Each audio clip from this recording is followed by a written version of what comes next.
Alors, sans décoder, c'est 3 jours de festival intensif à Dompierre-les-Ormes en Saône-et-Loire.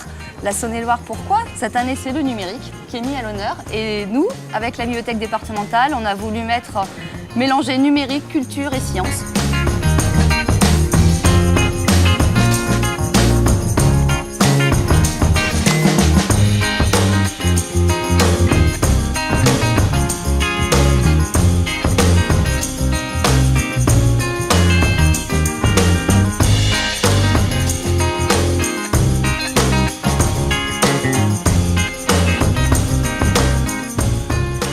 C'est aussi je pense une entreprise humaine avec beaucoup d'intervenants de différents milieux qui se retrouvent ou qui se trouvent ou se rencontrent autour de la thématique donc, du langage et du numérique.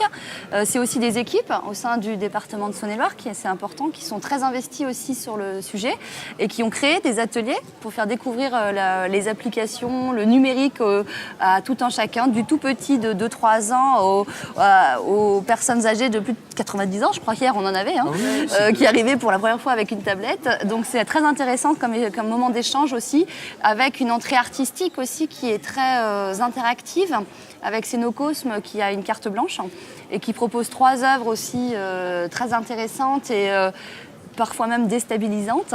Ça rencontre bien le public et le fait que les artistes soient présents et très disponibles aussi pour répondre aux questions du grand public, ça apporte beaucoup d'échanges et beaucoup de partage. En ce moment au festival, Linguisticae, un youtubeur très attendu, j'ai l'impression, du public, pour nous parler de ce que c'est de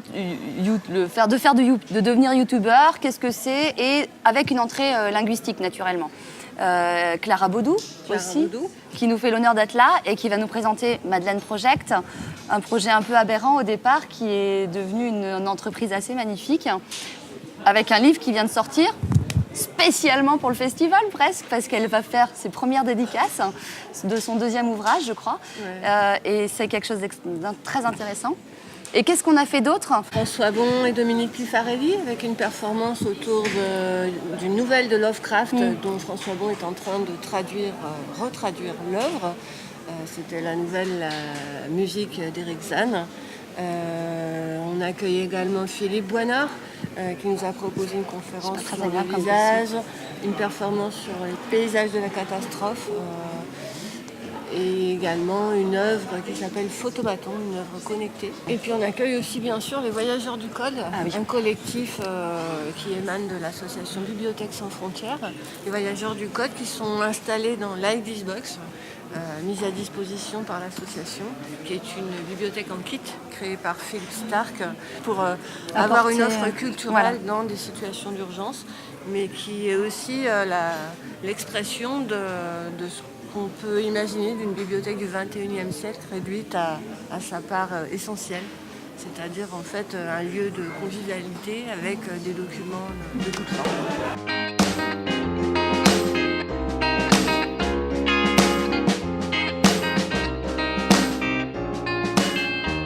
Pourquoi au Lab 71 ? Parce que c'est un vrai challenge d'emmener du numérique dans la campagne.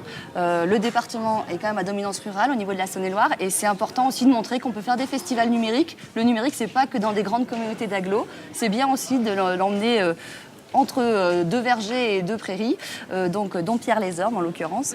Le Lab 71 étant en plus quand même une structure assez modulable où on peut vraiment faire exprimer tout ce qu'on a envie avec un petit peu de bonne volonté, des équipes de choc et un super programme en fait. Donc on arrive à faire des choses assez sympas. Je pense que le pari est presque gagné. Il est presque gagné dans la mesure où on a fait se rapprocher beaucoup de gens, 2 équipes aussi, un super programme avec des personnes de renommée nationale, voire internationale, qui étaient ravies d'être là et qui ont rencontré un public aussi.